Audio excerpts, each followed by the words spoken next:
Hello, everyone, and welcome to this special episode of our podcast, which will be done, as you probably realized, in English, since our guest today is Mr. Gordon Dupont. Those of you with aviation background have probably heard his name before, and you may be aware that Gordon is the father of the Dirty Dozen. Of course, I'm not referring to the film, but to the 12 main factors that may affect an individual's performance and have been identified by Gordon. We will talk more about these and other interesting aspects of human factors shortly, but before we do that, let me remind you that you can find all of our episodes on Spotify, Apple Podcasts, and YouTube. Also, please excuse the slightly lower quality of the sound. This is because the recording is done through Zoom. So, Gordon, welcome to our podcast. Thank you for having me. All the way from Vancouver, Canada, with 9 hours time difference. So it's a pleasure and a privilege, of course, to have the opportunity to discuss, but more importantly, to learn from a person who has been in aviation for more than 60 years and has had an active role in human factors for the past 30 years. Is my math correct, Gordon? It's very close. So would you like to, of course, it would be very difficult within a podcast to cover all these 60 years, but in a nutshell, would you like to say a few things, a few words about yourself and your career? Right. Well, you're looking at a person that's been very, very fortunate in his life. I started out as a missionary in New Guinea as a pilot. Survived that somehow, and came back with the intention of going back there. So I took maintenance training because there was very little maintenance done in New Guinea. From there, of course, when I graduated, that was during the 60s, yes? Yeah, in the 60s. So I went down in 1960 to New Guinea. Came back in 62. So I got very interested in maintenance after flight. When I landed, I swung the airplane around after 2.5 hours flying over the jungle. And as I got out of the airplane, the oil plug fell out and all the oil came out of the engine and the aircraft was covered in oil underneath. So I got a lot more interest in maintenance at that point in time because somebody upstairs said, no, don't want you. So from there, I came back, took maintenance training. There was no jobs here, so I went back to New Guinea. But by that time, I'd actually got married. Came back from New Guinea, got an airline with a small company with amphibious aircraft. But my 2 children that were born in New Guinea had crooked teeth, so I had to go to an airline to get the teeth done because they had the dental plan. So I worked on aircraft from DC-8s to 747s, got signing authority on all of those. But I didn't like midnight, so I ended up as a principal of a maintenance training school. They were looking for someone. Started out as an instructor for a year and then became the principal of that, which was a very good thing. Then I went to work for a corporate aircraft. I got to convert a Grumman Goose to turbine. And I really enjoyed that. I had 4 people working under me, and we had an aircraft that could, with the turbines, could fly past the piston engine with 1 engine feathered. Mm-hmm. Then I got a call, would I be interested in accident investigation? And that is where you learn a lot. And that was in Canada, yeah? In Canada, that's right. Mm-hmm. So I joined the Transportation Safety Board in accident investigation for 7 years, where you see human error after human error after human error.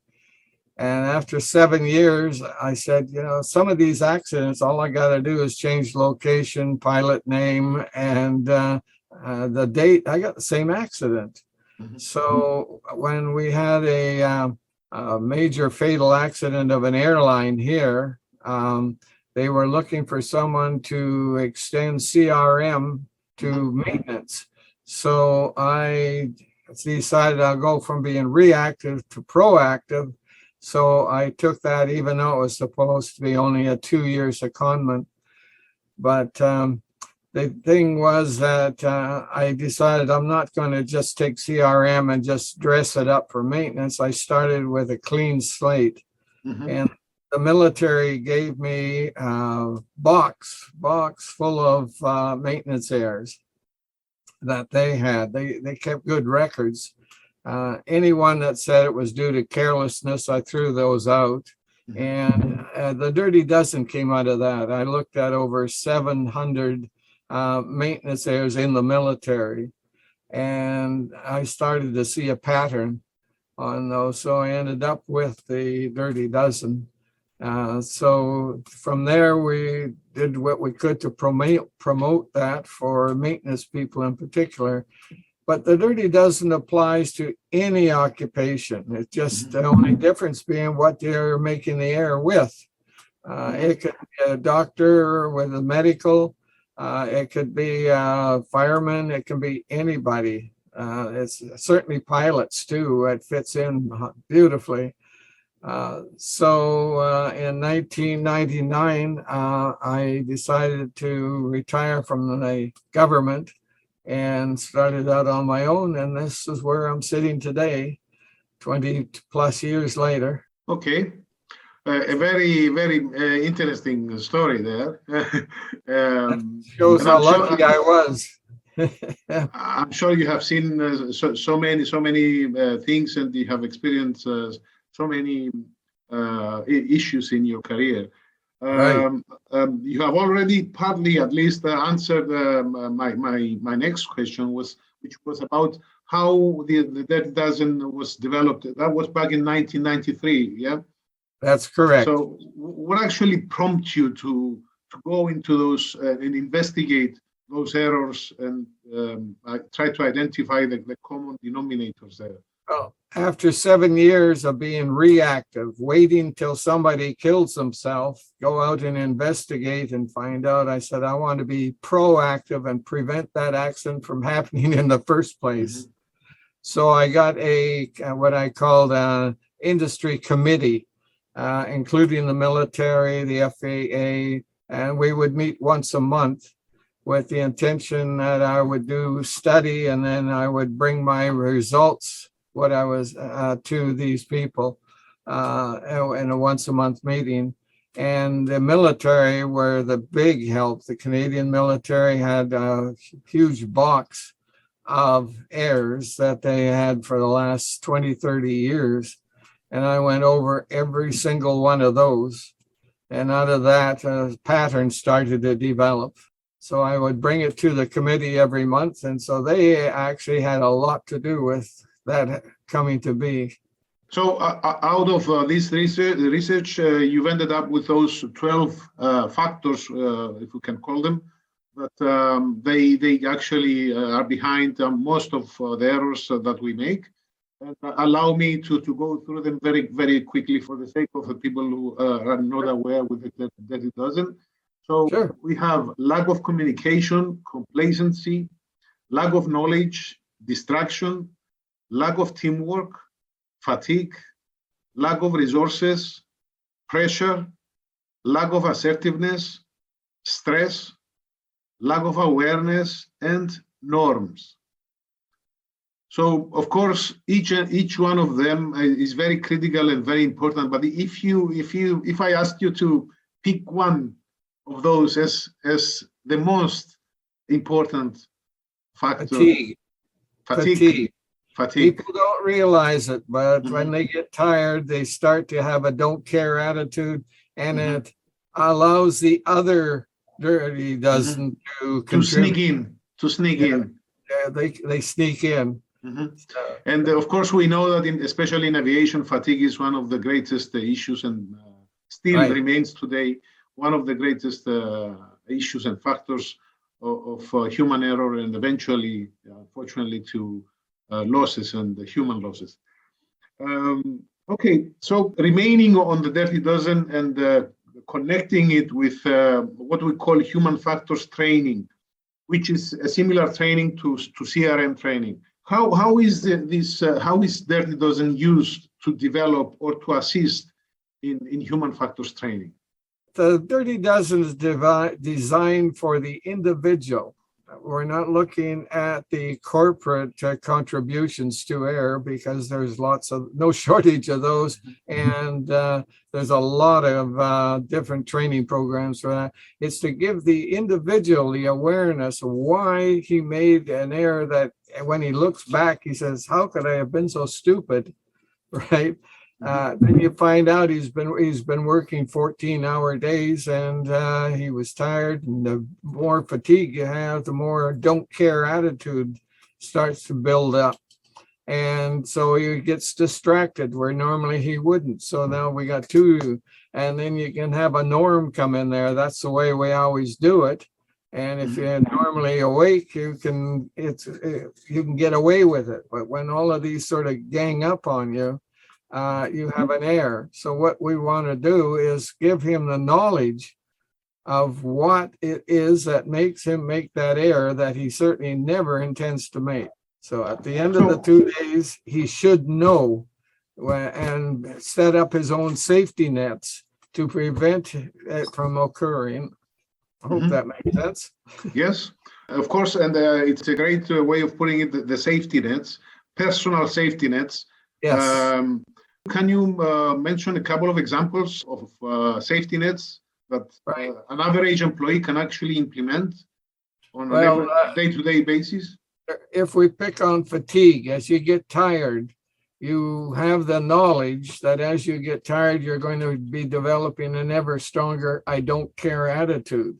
Just the awareness of that. So you stop and say, look, this is getting to a point where there's a good chance I'm going to make a human error, certainly one, or distraction. You and I are working on something, we go for a cup of coffee, we come back, we will, because the brain works faster than the hands, we will think we're farther ahead than we actually are, unless there's something visual bring us back to reality.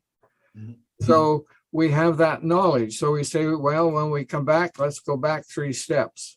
Visually, not take it apart or anything. So you're giving them a safety net I set up is when I come back, I look back and make sure I know exactly where I actually am. I think I've done all the tire pressures, but I haven't because I was thinking ahead. So I go back. People have found that they've left bolts loose because they thought they had finished those. In their mind, they had. So with that knowledge, my personal safety net is I go back 3 steps, or I flag it exactly where I'm at, where normally I wouldn't think to do that sort of thing. Personal safety nets you can make. I left a flashlight once in a wheel well, and I would have been fired if it was ever found out, because in those days, if you made a mistake, you were fired as an example to the others to be more careful. From today, every flashlight I have has got a red tag streamer on it. That's my safety net. So it's a safety net. Yeah. So other people look at it and say, why have you got that red thing? I said, because I know it'll be hanging out where the flashlight is. Somebody will see that if they don't see the flashlight.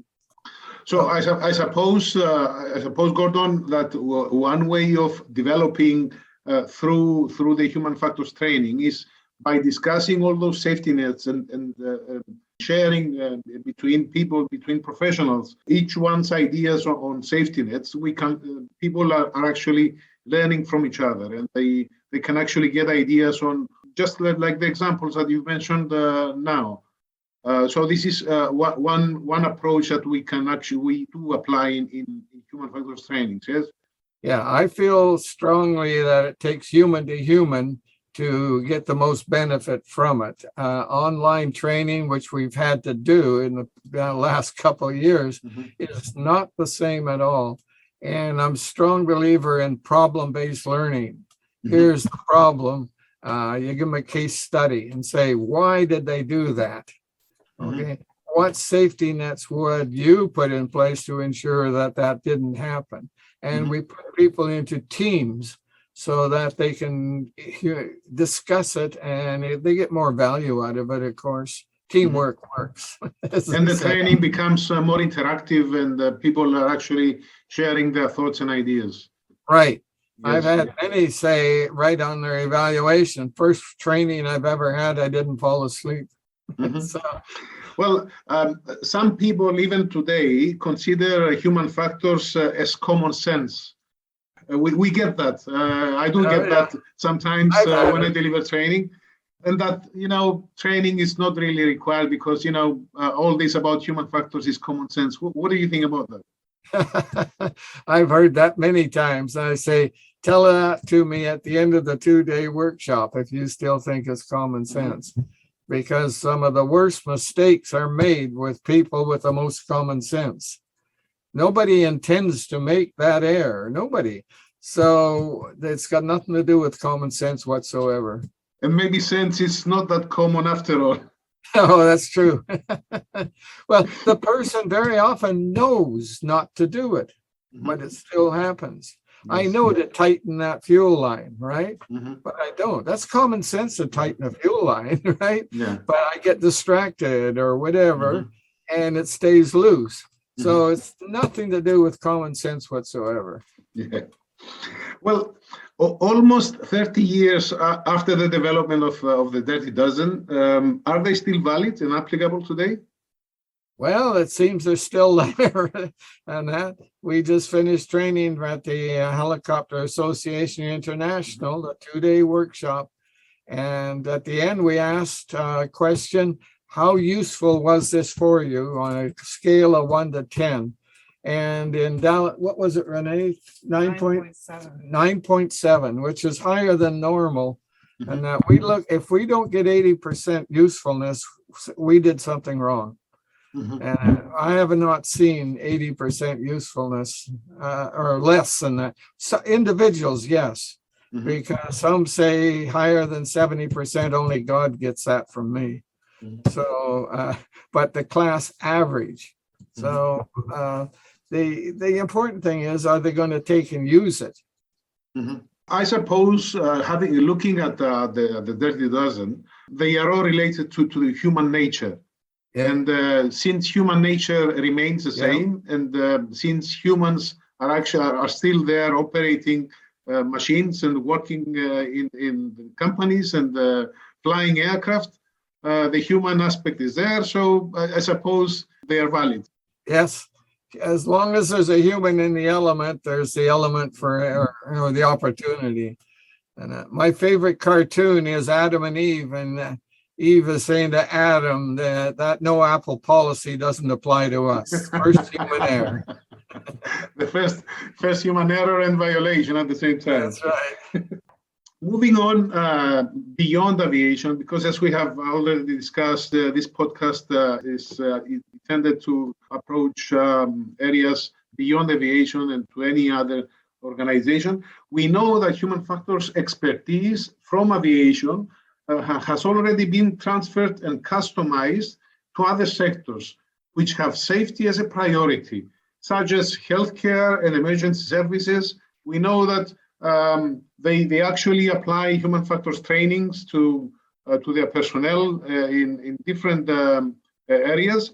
Now, do you think this approach can be applied to other organizations and any types of businesses? As long as they're human, it will apply. And there's a person in Italy, and they are in the process of writing a book for medical. And he was a pilot. He teaches in a medical school, I believe, checklists, the importance of checklists and that. So he is one little part of it. And so it's been about 3 years now. They're still working on it. But they intend to have a book out for the medical. We've got fire department, submarine workers even, and it applies. As long as you're human, The only difference between an airplane and a surgeon is the equipment they're using to make the air on. Same air, it's just on different equipment, let's say, or different circumstances, but same air. And of course, going beyond to other industries where maybe safety is not their main concern. For example, a bank or any supermarket or any other type of organization. There also people are making mistakes, and Yes. Apparently those mistakes, they have a cost. It may not be human lives there, but the cost is there. So That's right. Are there any other benefits in implementing the human factors approach to other industries? Well, the banks would save money for a start. The store, of course, would find that there's less errors being made at the cash register, or they're putting the wrong label on the can of beans because the guy has been up for 24 hours with a crying baby or whatever, and he's putting the wrong price on the products. There's a monetary, basically, benefit from having the knowledge of why you make a mistake. Well, it translates at the end of the day to a monetary benefit, but in order to get there, you go through customer satisfaction, you go through employee motivation, you go through better working conditions, work-life balance, and all of those elements that constitute a healthy work environment. And I suppose human factors can actually help towards that direction. Am I correct on this? You're correct. What we're doing is giving the person knowledge of why he makes mistakes. Like he forgets the keys in the car. It's because he was distracted. He suddenly has a knowledge. His first reaction is, how stupid can I get? But if he stops and thinks, I mean, I've done that. And it's usually distractions, one of the big ones there. And the door closes and you realize, God, there's the keys. So no harm. You get your daughter to come and bring you the second set of keys, but you know why you did it. Gordon, I know that you're still very active in the area of human factors, and one of the things that you have been doing for some years now is that you write relevant articles in the online magazine Director of Maintenance. Right. How many years now you've been writing? It started in 2014. Okay, so it's been about 8 years. Okay, so I have read quite a few of these articles, which I find very interesting. And in fact, some of them are impressive. In the latest 2 issues, you refer to the case of a mechanic being promoted to a management position. And amongst the various characteristics that you identify as important, you highlight empathy as one of the most critical. Why is that? What is empathy, firstly? Because, empathy in Greek, it has a whole lot different meaning. If we have the word empathia, which is, it has a whole lot different meaning than what actually empathy is. So let's first try to identify what does that mean. I think the easiest way to put it is the old saying, never judge a man until you've walked a mile in his shoes. In other words, instead you make a mistake, I don't think you're a stupid idiot. Why would you do something like that? You try to understand what it was that caused the person to make the error, or you try to say what is causing him to act the way he is. It can be early life decisions, but there's reasons for it. And the person who is making the error or behavior that's not thing, he has reasons he may not even realize. Early life decisions are a big one of those. where you say, the guy is actually, he seems to hate everybody. He's angry all the time.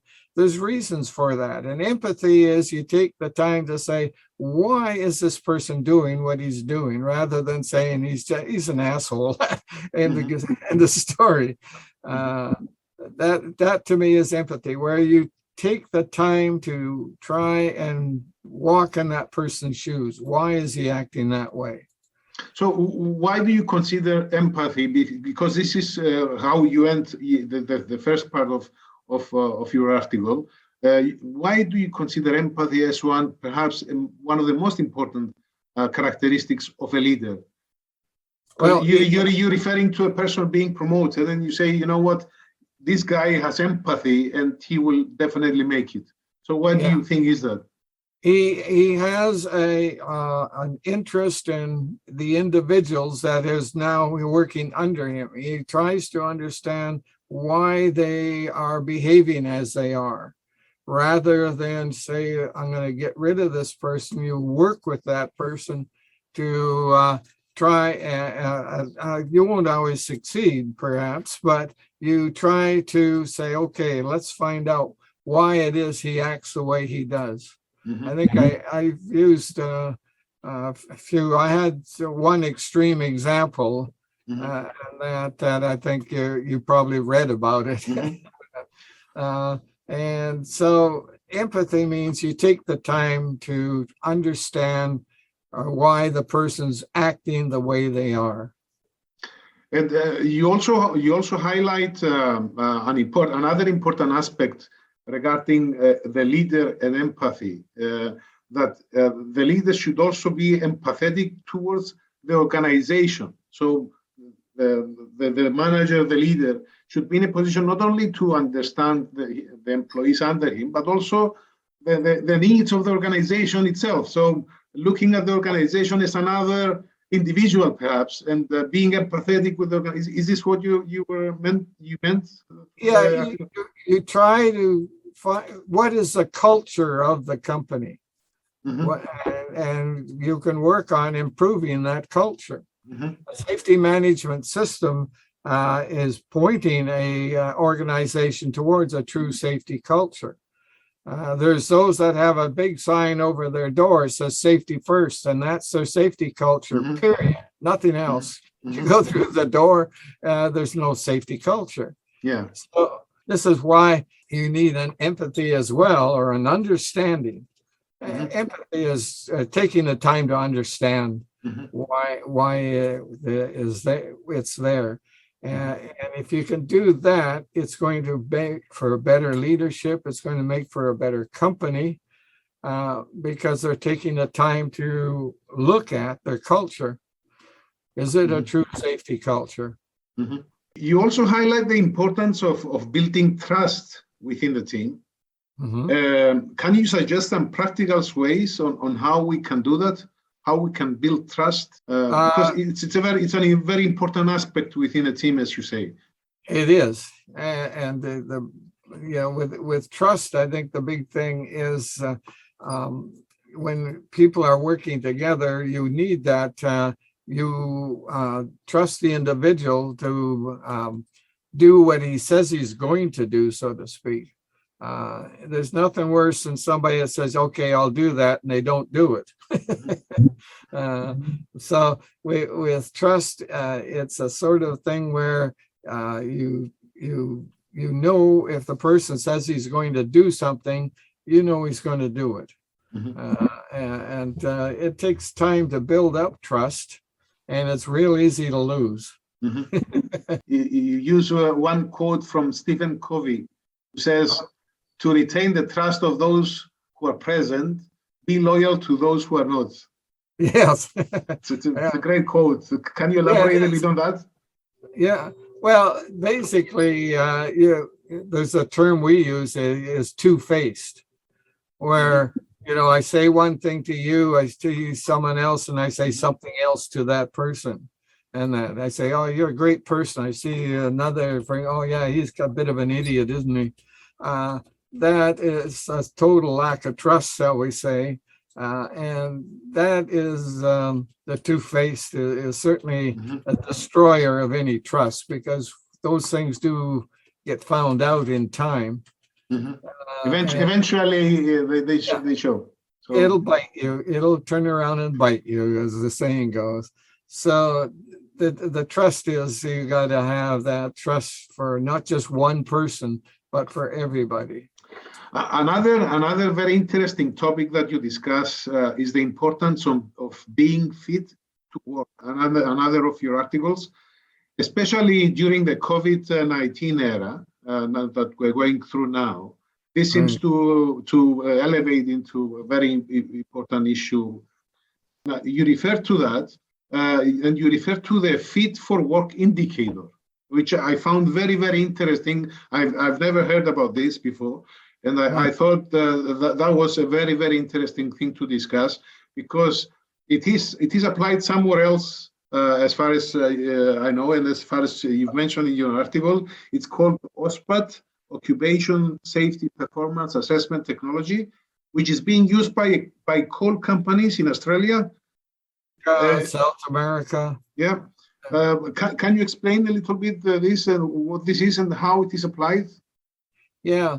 A very good friend of mine, he's deceased now, he developed this, and it was due to the coal mines.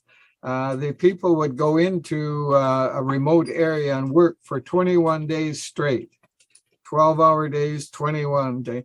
They had a high rate of accidents. I'm not surprised, because fatigue's got to play a role in there. Because in the 12 hours they had off, they would often drink themselves silly. And in order to, well, it's the only entertainment I guess they sort of had. So he developed actually a fairly complex thing, but it looked simple. And basically it was a target, and there's a little X in the center of that target, and you got a trackball, and the X would move out of the center of the thing, and you had to take the trackball and pull it back to the center. In the meantime, it's going somewhere else. And so it's basically a physiological, if you're, for example, you're hungover, you can't do it as well. Now you have your own personal assessment level. And that will change over time too. When you get as old as me, it isn't the same as when I was 20. So it changes over time. The interesting thing was this mining company, everybody had to take this test. And by the way, you're allowed your personal assessment level set at 50. If you get somebody else to do the test for you, it may go up 80. And that rings the bell, shall we say, report to supervisor. If you're tired because you didn't get any sleep that night, which is what they were thinking, alcohol will be their number one thing that'll cause them to be too slow. But it was actually fatigue when they did the studies. If they can't keep the score well, or keep up with the little X that keeps jumping around, they will report the supervisor. This thing doesn't tell you why the person is not fit to work. It can be stress. And that may be the child was sick that night, and he's in the hospital.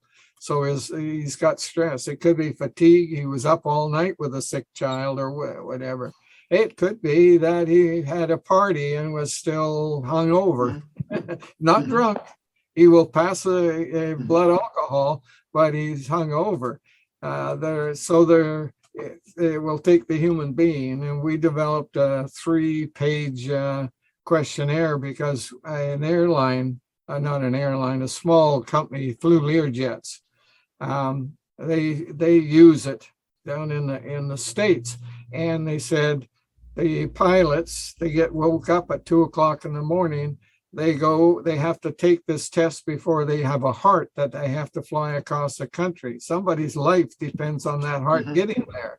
And one of them fails.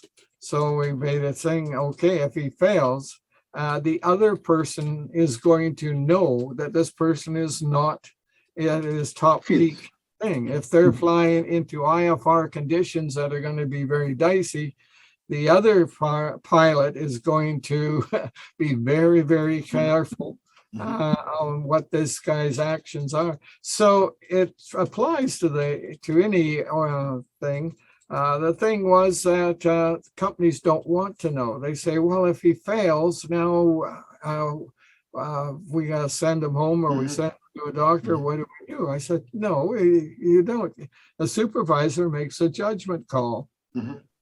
It sounds like something that could be applied in aviation, considering the fact that we mentioned earlier that especially fatigue is one of the greatest issues. But of course, there are perhaps other problems in applying it. But it sounds very interesting. Companies don't want to know, believe it or not, and it messes up their schedule. Yeah. If a captain fails this test and you find out he's hungover, they'd rather he fly hungover and not able to do his peak performance. Than to say, well, we got to get another pilot there because his score was so low and he's obviously not well. Well, maybe their approach is similar to the approach that companies usually had in relation to, for example, for training, when they thought that training was an extra expense. Yeah. But then they started realizing that even if I save one accident, even if I manage to prevent an accident, all the savings that I would make out of this accident will have worth the spending on training. So maybe they can see it if we can make them see it. Of course, it's not an easy task to do that. Yeah. The dollar is king. Anybody who says safety first is lying to you. You got to make a profit or you don't exist. So I say if it's a close second, I'm happy. Okay, so we're almost finishing now. I identified a poem in one of your articles. So in one of your articles, you refer to a poem which goes like this. I don't know if you remember it. So the poem says, good, better, best. Never shall we rest until your good is better and your better is best. Yeah. What does that mean? It means that you got to strive for improvement. You don't just say, well, I know what I'm doing, that's it. You want to always be striving to better yourself, to learn more, to continue to learn, to continue to try and improve yourself. And that was probably 500 years ago. It was imprinted in stone over a fireplace in Scotland. And I've never forgotten it. Yeah. So I strive to always be better and work for the best. So continuous improvement. That's right. You also use another term, normalization of excellence. Right. Can you explain this? Right. A normalization of excellence is where it's normal to continue to try and improve. You consciously work on improving yourself. You read, you don't just say, I know what I'm doing, that's it, I don't have to think anymore. I can do it with my eyes closed. Very dangerous. So because our culture changes all the time, the technology changes all the time, so you should be trying to improve and all the time. So it becomes normal to try and improve yourself. Normalization of excellence. So it's a positive approach to norms. There can be positive norms as well. Yeah. Oh, yes. Oh, yeah. There definitely are a lot of positive norms. Yeah. Norms are not always negative. Yes. Last question. I have noticed that you use many examples and stories, some of them personal in your articles. How important is the use of examples and storytelling in human factors training? It's critical. People otherwise will say it's just a story.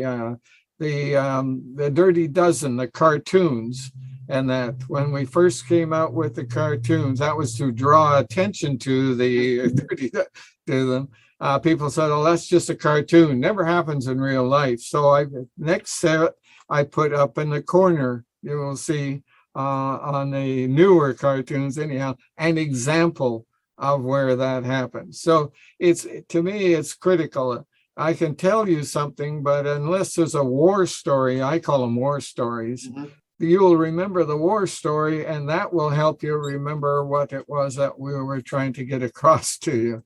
I think it's human nature. It goes back to the ancient man when people were sitting around the fire telling their stories. Right.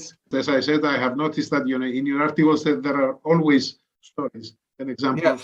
And I think that's what make the articles something to remember. Yes, and that's the whole purpose of it.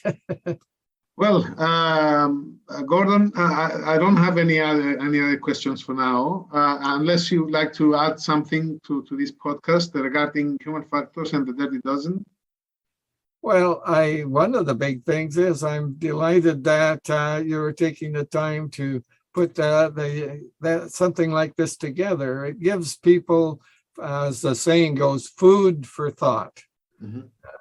So there's little gems of information. Each person may be a little bit different, but it gives them a chance to think about some of the things that they often take for granted. Fatigue, like I said, is number one. And they say, I've never thought of that. Not that it gives the other Dirty Dozen a greater opportunity to help you make the air. So I thank you for taking the time to put this together.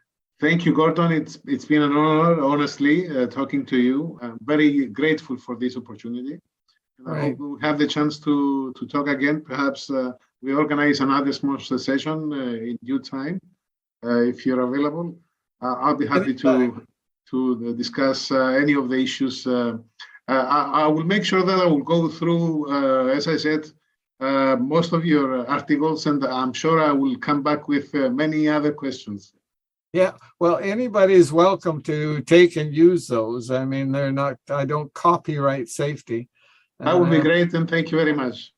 I often will give an example of myself. As I said, I'm half sponge and half parrot. Today you get the parrot, the other half I am trying to learn myself to get a better understanding. So thank you very much for this.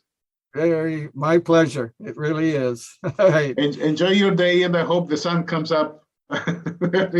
Here's my morning coffee. All right. Take care. Thank you very much.